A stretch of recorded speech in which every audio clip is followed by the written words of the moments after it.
जब राजा वज्रजंग के रूप में ऋषभदेव थे, उस समय उनकी पत्नी का नाम था श्रीमती। ये जो सोम राजा और श्रेयांश राजा का जो प्रसंग है वो उसी प्रसंग की घटना है। श्रेयांश राजा के जो जीव है वो श्रीमती है और ऋषभदेव वाला जो जीव है वो वज्रजंग राजा थे। एक बार कहीं वन जंगल में मुनिराज को आहार देने का प्रसंग बना था। उस आहार देने का काम तो किया था वज्रजंग राजा और दिलवाने का काम किया था श्रीमती रानी ने। देखने का काम किया था चार प्राणियों ने। नाम सुना होगा, सूकर, सेही, नेवला और बंदर। ये चार प्राणी वहां उस आहार को देख रहे थे, दे नहीं रहे थे। आहार तो राजा वज्रजंग और रानी श्रीमती मुनिराज को आहार दे रहे थे। ये चार प्राणी उस आहार को देख मात्र रहे थे और उस देखते देखते में वो परिणामों में सहज आनंदमयता जागी कि उस आनंदमयता के फल में ये जो चार बड़े पुत्र इनको प्राप्त हुए, वृषभसेन, बाहुबली, भरत और अर्क कीर्ति, वे चारों जीव हैं परिवर्तन करके यहाँ आ गए। उनमें सुअर भी था, सूकर माने सुअर, सेही एक जंगल में जानवर होता तो चूहे बराबर है, चूहे जैसा है, मगर उसकी बॉडी पे कांटे कांटे होते हैं तगड़े, सेही। नेवला देखे होंगे अपन ने, सबने जंगल में खुले खुले खेलते, गर्मियों में बहुत ज्यादा खुलते खेलते हैं। और बंदर, ये चार प्राणी वहां आहार को देख रहे थे। तो देखने मात्र में इतने परिणाम प्रबल शुद्ध निर्मल हुए कि वे वहां से निकलकर घूमते घामते इधर ऋषभदेव के परिवार में पुत्र के रूप में आ गए। अब सोचो कि वो जंगल का जानवर, जो जानवर रूप में सुअर है, वो तो आगामी भव में पवित्र परिणामों से निर्मल मनुष्य भव और केवल ज्ञान तक के लिए अपने को पात्र कर सकता है। पर ये मोह राग द्वेष नाम की जो सुअर हैं, ये जिनको हम 24 घंटे अपने अपने अपने मेरे लिए प्रयोजन भूत, मेरे लिए जरूरी, मेरे लिए इसके बिना मेरा काम नहीं चलता, ऐसी जो अंतरंग वृत्ति भरे बैठे हैं, वो महामलिन नीच गलीच परिणति है। इस नीच गलीच परिणति के साथ मुझे रहना पड़े, ये ज्ञान जागृत होने पर तो बिल्कुल बर्दाश्त नहीं होता। तुम तुम्हारे क्षेत्र में जहां रहना हो वहां जाओ, हम तुम्हारे साथ रहने के लिए नहीं है। ऐसा अंतरंग में ये धारण कर लिया कि मैं तो सदा काल अपने ज्ञान स्वभाव के साथ रहने के लिए ही जीव हूं। कर्मों को और मोह राग द्वेष मोह रूपी इन क्या नाम भाव कर्मों के साथ रहने के लिए मैं नहीं हूं। ऐसा दृढ़ बलिष्ठ श्रद्धान, उस बलिष्ठ श्रद्धान में ये मोह भी चला जाता है, अनंतानुबंधी भी चला जाता है। जब ये दोनों चले गए तो अनंत संसार नष्ट हो गया। ये है द्रव्य निर्जरा। काय के बल पर? भाव निर्जरा के बल पर द्रव्य निर्जरा होती है।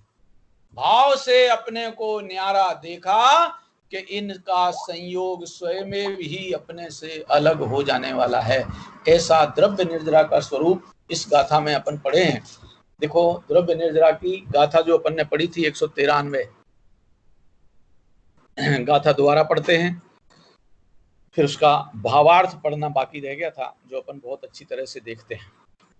उपभोग मिंदिये दौवाण मचेदणाण मिदराणम जम कुणदि सम्मदेठी तम सवम निज्जर निमित्तम।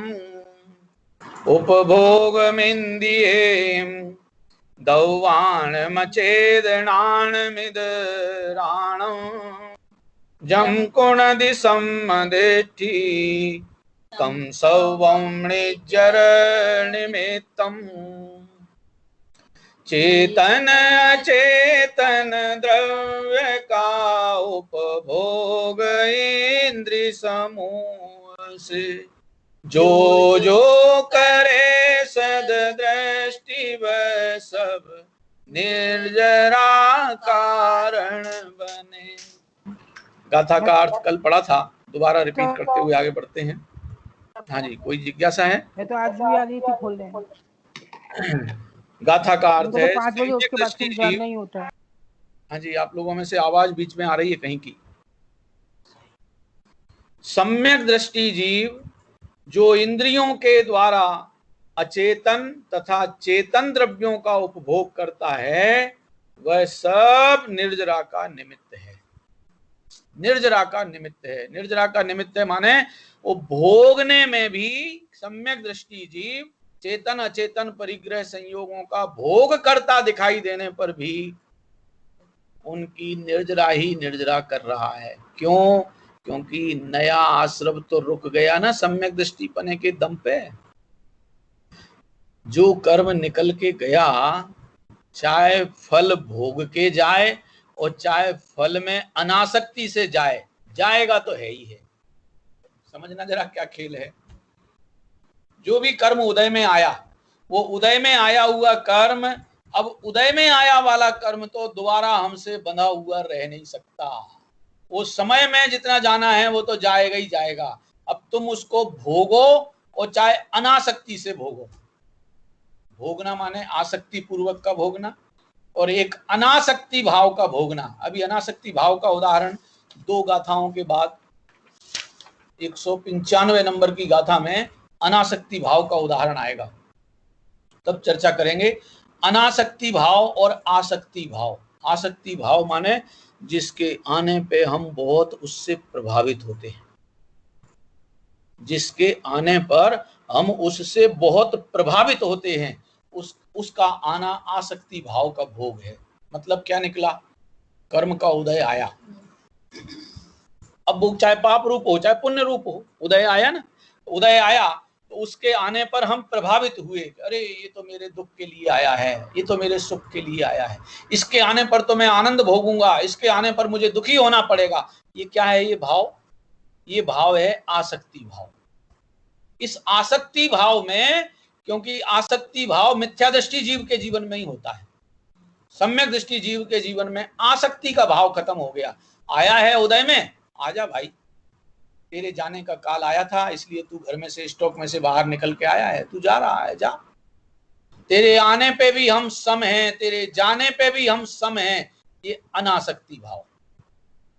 कर्म का उदय आएगा आएगा आएगा, उसके आने पर आसक्ति भाव पूर्वक यदि उसको विदा किया, वो तो जाएगा तो विदा ही, रुकेगा तो है नहीं।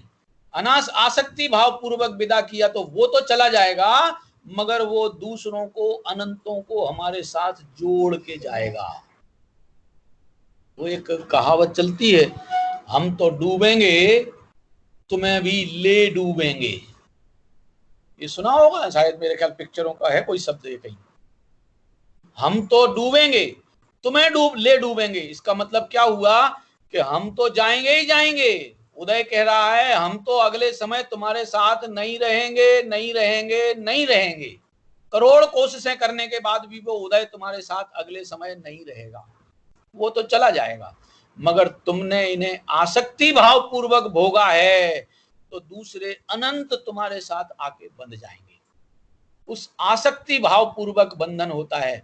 आसक्ति भाव नहीं है तो भोगते काल में भी, उनका भोग चल रहा है तब भी वे अनासक्त भाव में होने से निर्जरा को ही प्राप्त होते हैं, संयोग से भी दूर होते चले जाते हैं। संयोगी भाव ना हो तो संयोग भी छिटकते छिटकते अलग अलग अलग होते जाते हैं। ये है, देखो समझने लायक है। भावार्थ बहुत बढ़िया है। मैं 2 भावार्थ 2 टीकाएं पढ़ूंगा। टीका तो छोटी अमृतचंद्राचार्य की कल पढ़ी थी अपन ने, 2 ही लाइन की है, पढ़ के आगे बढ़ते हैं। विरागी का उपभोग निर्जरा के लिए ही है। विरागी का, ये अनासक्त भाव। विरागी माने जिसके चित्त में मोह, राग और द्वेष की परिणति जितनी नहीं है, उतना निर्जरा निर्जरा निर्जरा ही है। वह निर्जरा का कारण होता है। रागादि भावों के सद्भाव से, रागादि भावों के सद्भाव से मिथ्या दृष्टि के अचेतन तथा चेतन द्रव्यों का उपभोग बंध का निमित्त होता है। बंध करता नहीं है, क्योंकि वो तो जा रहा है, वो बंद नहीं करा रहा है, वो तो निकल के जा रहा है। मगर दूसरे परमाणुओं को बंधने के लिए आमंत्रित करने का निमित्त कहलाता है। वही उपभोग रागादि भावों के अभाव से सम्यक दृष्टि के लिए निर्जरा का निमित्त होता है। इस प्रकार द्रव्य निर्जरा का स्वरूप कहा। ये टीका अपन ने कल पढ़ी थी। आज भावार्थ में कुछ रहस्य देना चाहते हैं और उसके बाद अपन जयसेनाचार्य महाराज की भी टीका मेरे पास है, उसमें से भी पढ़ के सुनाऊंगा। संस्कृत भी है, हिंदी भी है, सरल है, संस्कृत भी सरल है। आपको संस्कृत से ही हिंदी पढ़ा दूंगा, कोशिश करूंगा। पहले इसका भावार्थ देखते हैं। जयचंद जी छाबड़ा साहब, पंडित जी साहब क्या लिखते हैं। सम्यक दृष्टि को ज्ञानी कहा है, सम्यक दृष्टि को ज्ञानी कहा है, और ज्ञानी के राग द्वेष मोह का अभाव कहा है। ज्ञानी के राग द्वेष मोह का अभाव कहा है। अभी प्रश्न उठेगा, वो प्रश्न अभी पहले अपन पढ़ लें, उसके बाद प्रश्न उठाते हैं। इसलिए क्योंकि राग द्वेष मोह का अभाव है, इसलिए सम्यक दृष्टि विरागी है। विरागी है माने राग द्वेष मोह नहीं है। यद्यपि अब आगे दिखाई देता है, यद्यपि उसके इंद्रियों के द्वारा भोग दिखाई देता हो, तथापि उसे भोग की सामग्री के प्रति राग नहीं है। अब ये राग नहीं है, अब हम इस मामले में अंतः चित्त में सशंकित हो जाते हैं। कैसे सशंकित होते हैं कि साहब सम्यक दृष्टि के रूप में तो भरत चक्रवर्ती को भी बताया गया है, रामचंद्र जी भी गृहस्थ अवस्था में सम्यक दृष्टि है, इंद्र सौधर्म इंद्र भी, उनके तो संयम होना ही नहीं है जिंदगी में, वे भी सम्यक दृष्टि है। और सम्यक दृष्टि नहीं, छायक सम्यक दृष्टि है। अकेले छायक ही नहीं, अगले भाव में मोक्ष जाने का नियम है सौधर्म इंद्र का। सर्वात सिद्धि के अहमेंद्र, लोकांतिक देव, ये सब छायक सम्यक दृष्टि है, अगले भाव में केवल ज्ञान लेके मोक्ष जाने वाले जीव हैं। अब इनके, अब बताओ सौधर्म इंद्र के तो कितना राग है, कितना राग है। जहां बालक तीर्थंकर गर्भ में आते हैं तो उनकी गर्भ कल्याणक से पूजा करते हैं। बताओ, गर्भ में आने की भी पूजा हो रही। फिर जब वे बालक जन्म लेकर के बालक अवस्था में आते हैं तो सौधर्म इंद्र पांडुक शिला पे ले जाकर के ऐरावत हाथी पे बिठा के ले जाता है और 1008 कलशों से अभिषेक करता है। और अकेला इतना ही नहीं, उन बालक मुद्रा में बालक को देखते देखते अंतर से इतना प्रमुदित, इतना उल्लसित, इतना आनंदित होता है, तांडव नृत्य करता है, तांडव नृत्य करता है। वो बालक को छोड़ना ही नहीं चाहता है। अब ये राग का स्वरूप है कि वितरागता का स्वरूप है? सौधर्म इंद्र के लिए बाल तीर्थंकर पर हैं कि निज हैं? दो अलग अलग जीव हैं कि नहीं है? तीर्थंकर, बालक तीर्थंकर अलग जीव है, सौधर्म इंद्र अलग जीव है। वो दोनों अलग अलग जीव हैं, स्वतंत्र हैं दोनों अपने अपने आप में, मगर उनके प्रति इतना प्रमोद भाव जाग रहा है कि वो तांडव सरीखा नृत्य करता है। आके वापस माता पिता को सौंपता है और माता से पिता से कहता है कि ये हमारे 3 लोक के नाथ हैं, इनकी भगवान तरीके सेवा करना। उनके लिए देव छोड़ के जाता है सेवा करने के लिए, खाने पीने के लिए रोज सुबह शाम जितनी बार भी भोजन लेते हैं। चौथे काल में 1 बार भोजन होता है दिन में, तीसरे काल में 1 दिन के गैप से भोजन होता है, दूसरे काल में 2 दिन के गैप से भोजन होता है, और पहले काल में 3 दिन के गैप से भोजन होता है। और भोजन की मात्रा चौथे से तीसरे में कम, तीसरे से दूसरे में कम, दूसरे से पहले में और कम मात्रा होती है। ये तो जितना बड़ा शरीर उतना कम भोजन, और जितनी बड़ी आयु उतना कम उनकी श्वास की गति भी उतनी स्लो। बड़ा हिसाब किताब प्रॉपर है। स्वर्ग में भी ऐसे ही चलता है, जिनको जितनी लंबी आयु मिली है उतना कम भोजन है, भोजन की कम अभिलाषा है, और जितनी ज्यादा लंबी आयु है उतनी श्वास की गति भी स्लो होती जाती है, मंद होती जाती है। अपन यहाँ भी देख लो, जिनको कम टाइम तक जीना है ना, वे अपनी सांसों की गति बहुत फास्ट करके जीते हैं। लोक में भी देख लो आप, मनुष्यों में और कुत्तों में कितना फर्क है। कुत्ते को मैक्सिमम 20 साल की आयु मिली है इस समय में, और मनुष्यों को 100 साल तक की, 120 साल तक की आयु का है संबंध। मनुष्यों की सांस की स्पीड और कुत्ते की सांस की स्पीड अपने आप देख लो, स्लो और फास्ट का हिसाब किताब पता चल जाएगा। जिनको जल्दी मरना है उनकी सांसों की गति बहुत तीव्र होती है, और जिनको लंबे काल तक जीना है उनको सांसों की गति भी स्लो चलती है। मैं कोई आयुर्वेद सिखाने नहीं आया, मुझे तो ये तत्व रहस्य दिखाना है। वो सौधर्मेंद्र नाचता कूदता है, इनके लिए स्वयं तो 2 पखवाड़े में सांस लेता है। सौधर्मेंद्र 2 सागर की आयु है, 2 पखवाड़ा माने 1 महीने में उसको 1 सांस आती है, और भोजन का परिणाम खुद के लिए 2000 वर्ष में 1 बार आता है। स्वयं के लिए भोजन की व्यवस्था 2000 वर्ष में 1 बार, और तीर्थंकर बालक के लिए नित्य प्रति भोजन सामग्री वहां से स्वर्ग से इनके लिए भेजता है। आभूषण, वस्त्र, सेवक, सब के सब, जब तक ये गृहस्थ अवस्था में है तब तक के लिए पूरी व्यवस्था रोज की वहां से इनके लिए भेजता है। बताओ कितना राग है। अब ये इतना तीव्र राग होते हुए भी, क्योंकि दर्शन मोह और अनंतानुबंधी संबंधी राग भाव का अभाव हुआ है।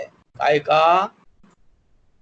दर्शन मोह और अनंतानुबंधी संबंधी राग द्वेष का अभाव हुआ है, इसलिए उसको कहते हैं कि उसके तो भैया असंख्य गुणी प्रति समय निर्जरा हो रही है और कर्म निकल के जा रहे हैं। बताओ, नाचते कूदते पे भी निर्जरा कर रहा है।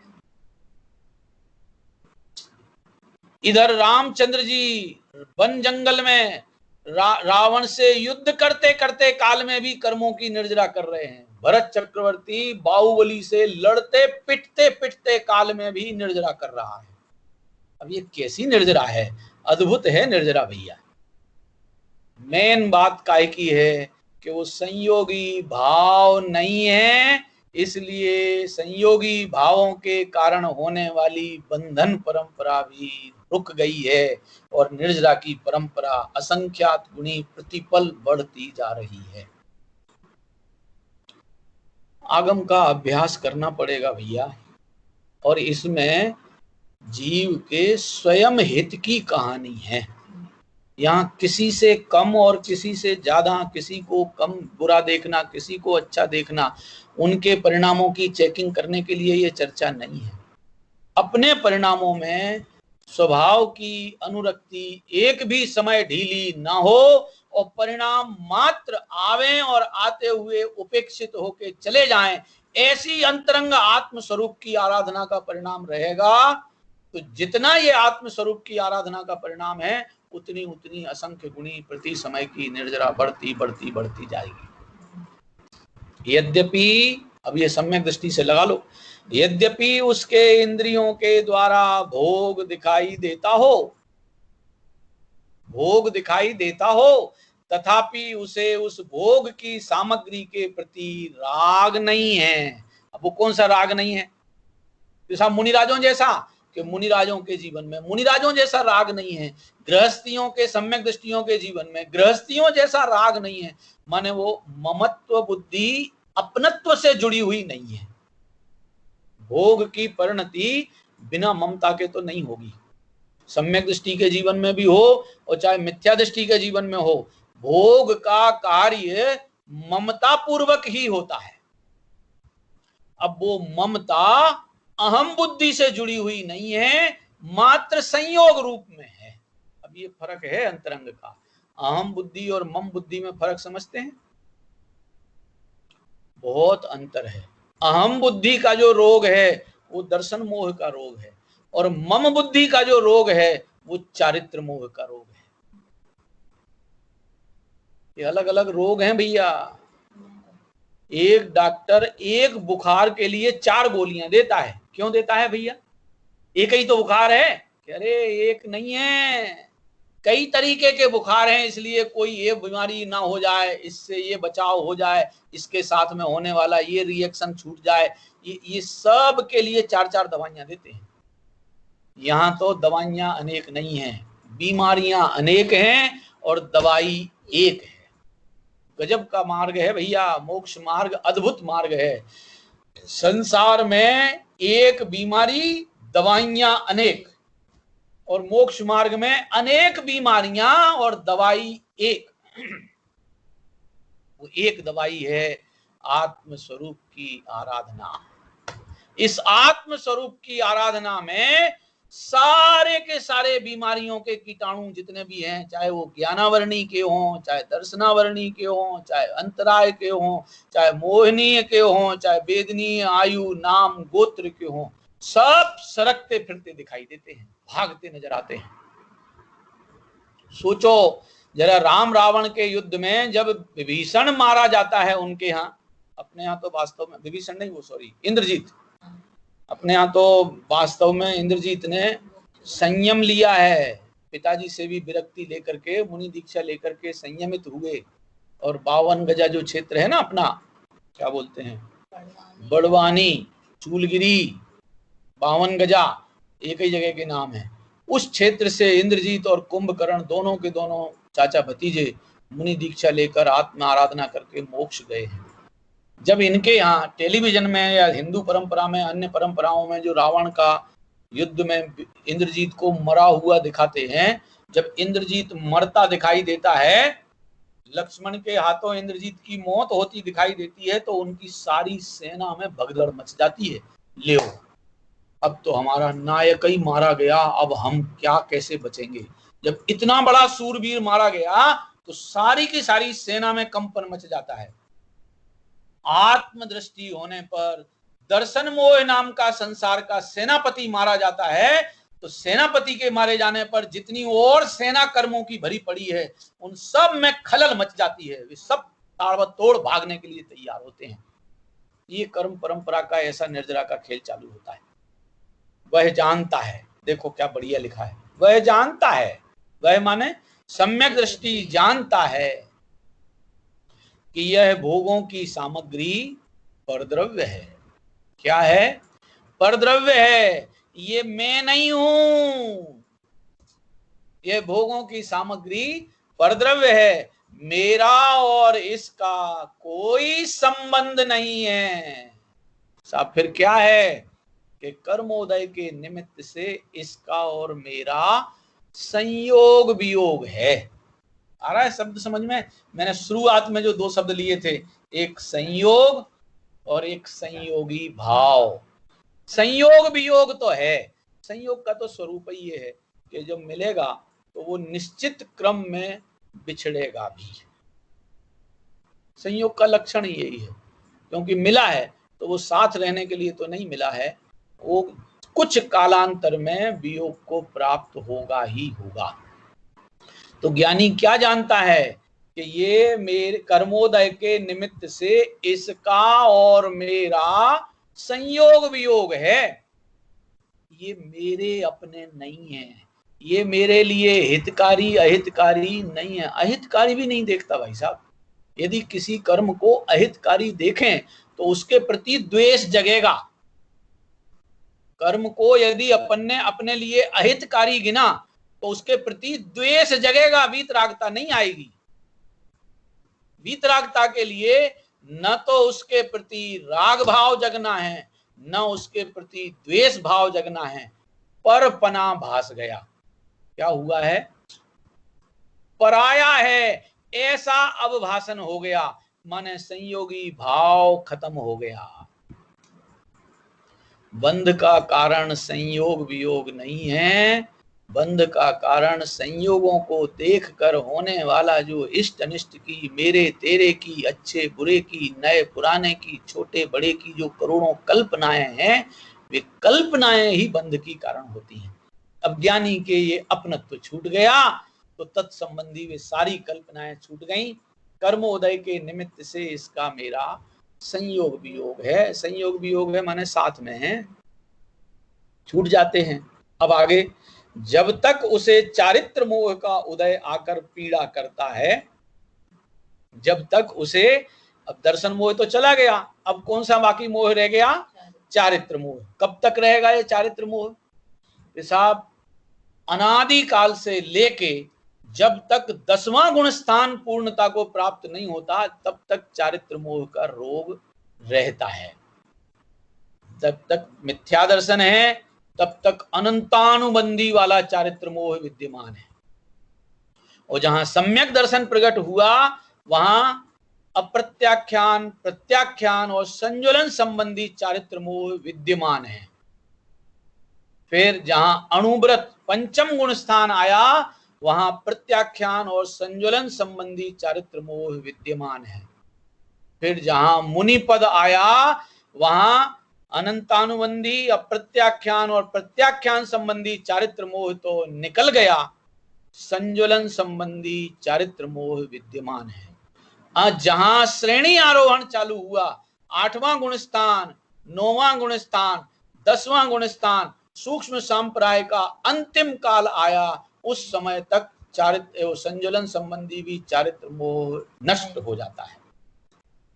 और जब ये चारित्र मोह नष्ट हो जाता है तो 9 कसायों के जो वे भी चारित्र मोह के ही खेल हैं। तत्वार सूत्र जी में सब लिखे हैं।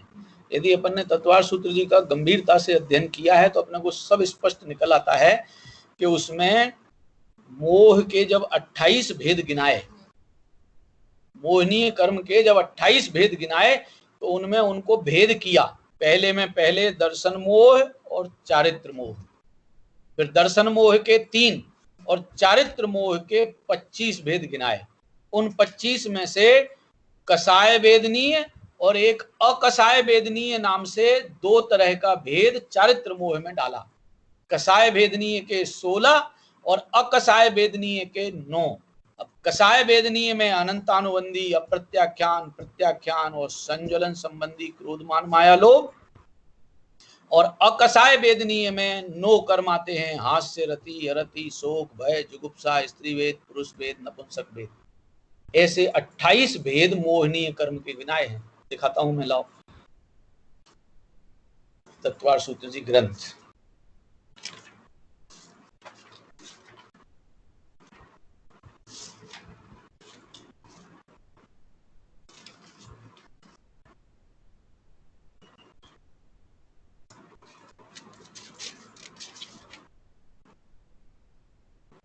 हाँ जी,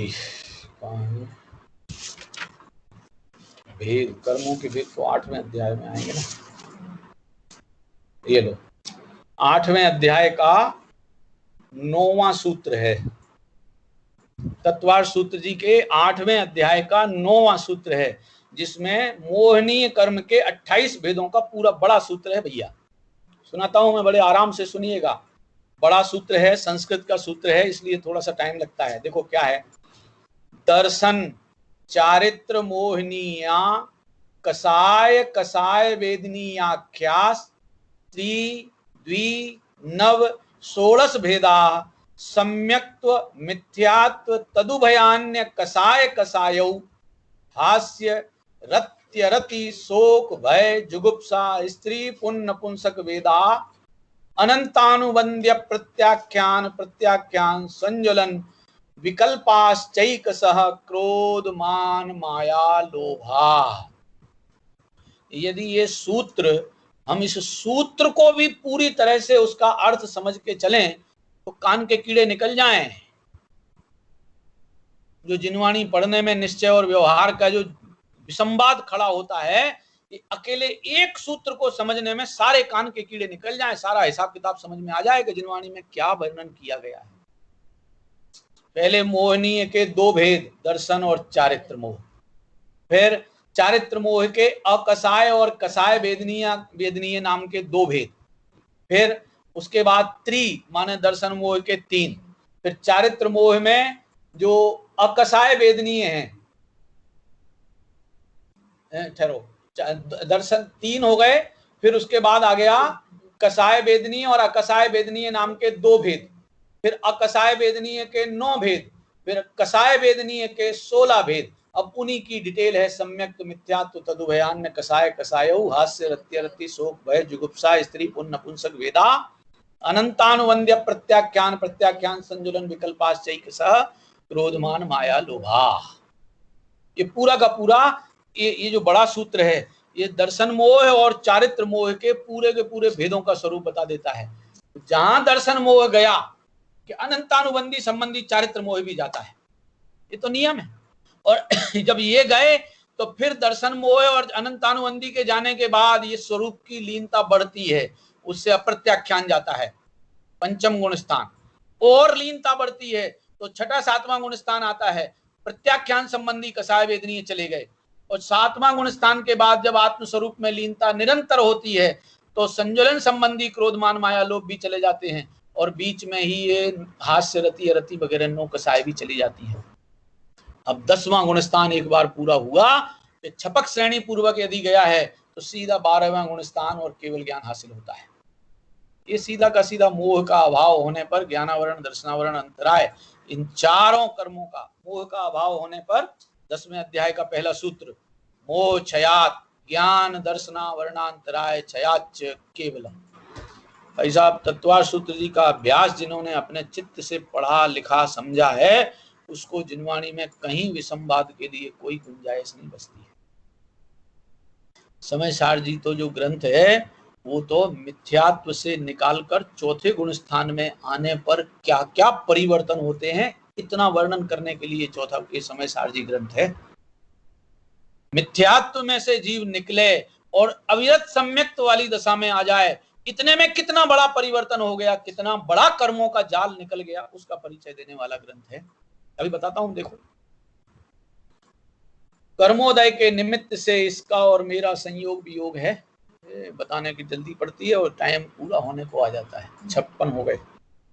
चलो ये भावार्थ तो पूरा पढ़ने की कोशिश करता हूं। जब तक उसे चारित्र मोह का उदय आकर पीड़ा करता है, जितना जितना चारित्र मोह है उतना उदय आकर पीड़ा करता है, और स्वयं बलहीन होने से पीड़ा को सहन नहीं कर सकता। अभी वो अप्रत्याख्यान प्रत्याख्यान संजलन को जीत पाने की ताकत नहीं थी, इसलिए उनको सहन नहीं कर पाता। तब तक जैसे रोगी रोग की पीड़ा को सहन नहीं कर सकता, तब उसका औषधि इत्यादि द्वारा उपचार करता है। रोग को भला तो नहीं समझता है, समझता यही है कि ये उपचार करने लायक है, निकाल बाहर करने लायक है, ये रखने लायक और पालने लायक नहीं है। इसी प्रकार भोगोपभोग सामग्री के द्वारा, भोगोपभोग है तो उदाहरण दिया था, उसी प्रकार भोगोपभोग सामग्री के द्वारा विषय रूप उपचार करता हुआ दिखाई देता है, क्योंकि पूर्णतः त्याग करने की अभी परिणति बन नहीं पाई है, इसलिए ठीक है भैया इनको निपटाओ जैसे निपटे, उपचार करता हुआ दिखाई देता है। किंतु जैसे रोगी रोग को या औषधि को, अकेला रोग नहीं, रोगी रोग को या औषधि को अच्छा नहीं मानता, उसी प्रकार सम्यक दृष्टि चारित्र मोह के उदय को या भोगोपभोग सामग्री को अच्छा नहीं मानता। अब ये यही है अंतरंग का फर्क, रहता तो है चारित्र मोह के उदय को भी अच्छा नहीं मानता और उस भोगोपभोग सामग्री को भी अच्छा नहीं मानता। दवाइयां खानी पड़ती ना अपने को, बुखार बुखार आ जाने के बाद डॉक्टर ने तो लिखी 6 दिन की दवाई और हमारा बुखार 4 दिन में उतर गया, तो बाकी 2 दिन की दवाई का क्या होता है? घरों में क्या करते हैं, पड़ी रहती है, फिक जाती है, खाने लायक नजर नहीं आती। वो भोग सामग्री क्या, वो दवाई भी, जिस दवाई ने रोग निकाला है वो दवाई भी पड़ी रहती है, वो भी उपयोगी नजर नहीं आती। क्यों? क्योंकि जैसे रोगी रोग को या औषधि को अच्छा नहीं मानता, उसी प्रकार सम्यक दृष्टि जीव चारित्र मोह के उदय को या भोगोपभोग सामग्री को अच्छा नहीं मानता। निश्चय से तो ज्ञातृत्व के कारण, अब देखो खेल जबरदस्त काय से हुआ है, ये किस दम पे वो अच्छा नहीं मानता उस उदय और भोग संयोगों को। ज्ञातृत्व के कारण सम्यक दृष्टि विरागी उदयागत कर्मों को मात्र जान ही लेता है। उदय में आए हुए कर्मों को और तत्संबंधी संयोगों को मात्र जान ही लेता है, ज्ञाता रहकर उनको देखता जानता है, कर्ता भोक्ता बनकर उन्हें नहीं भोगता। निश्चय से तो ज्ञातृत्व के कारण सम्यक दृष्टि विरागी उदयागत कर्मों को मात्र जान ही लेता है, उनके प्रति उसे राग द्वेष मोह नहीं है। ये है मूल रहस्य। इस प्रकार राग द्वेष मोह के बिना ही उनके फल को भोगता हुआ दिखाई देता है। उनके फल को भोगता हुआ दिखाई देता है, तो भी उसके कर्म का आश्रव नहीं होता, और कर्माश्रव के बिना आगामी बंद नहीं होता। और उदयागत कर्म तो अपना रस देकर खिर ही जाता है। उदय में आया हुआ कर्म तो फल देकर खिर ही जाते हैं, क्योंकि उदय में आने के बाद कर्म की सत्ता रह ही नहीं सकती। इस प्रकार उसके नवीन बंध नहीं होता, और उदयागत कर्म की निर्जरा हो जाने से उसके केवल निर्जरा ही हुई, केवल निर्जरा ही हुई। इसलिए सम्यक दृष्टि विरागी के भोगोपभोग को निर्जरा का ही निमित्त कहा गया है। सम्यक दृष्टि जीव के जीवन में भोगोपभोग की क्रिया होती दिखने पर भी वह भोगोपभोग भी निर्जरा ही हो रही है, बंधन नहीं हो रहा है। पूर्व कर्म उदय में आकर उसका द्रव्य खिर गया, ये द्रव्य निर्जरा है। ये भावार्थ अपन ने पढ़ा है। जय सेनाचारी की टीका पढ़ने का प्रसंग अपन कल लेंगे।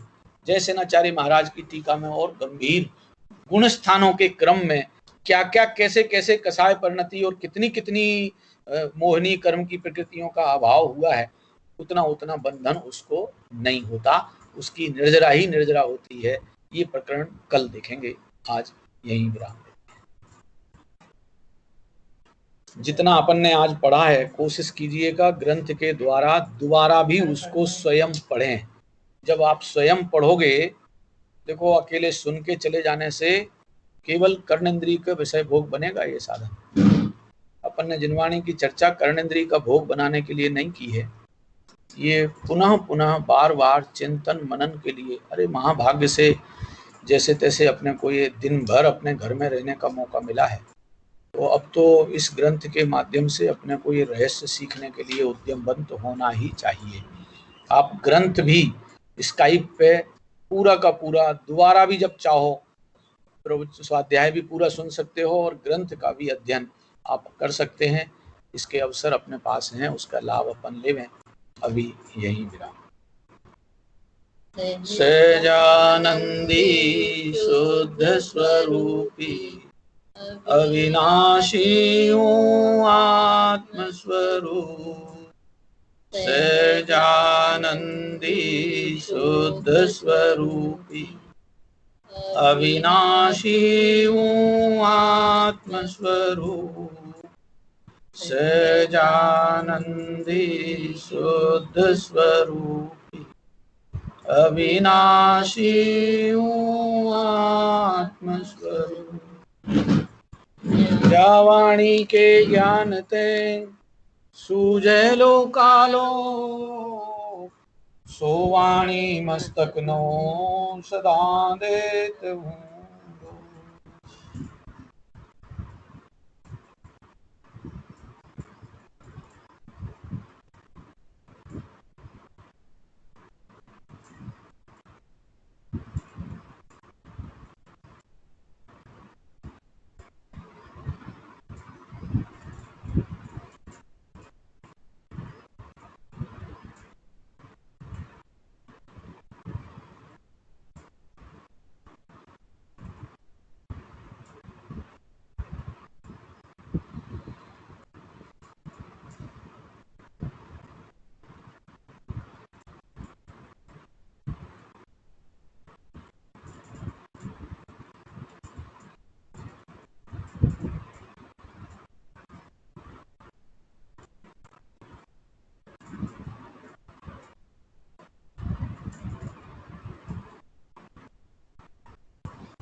बोले द्वाद सांग जिनवाणी माता की जय।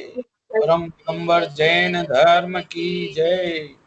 2400 तीर्थंकर भगवान की जय। सभी को जय जिनेन्द्र, जय जिनेन्द्र, जय जिनेन्द्र, जय जिनेन्द्र, जय जिनेन्द्र जी, जय जिनेन्द्र, जय जिनेन्द्र।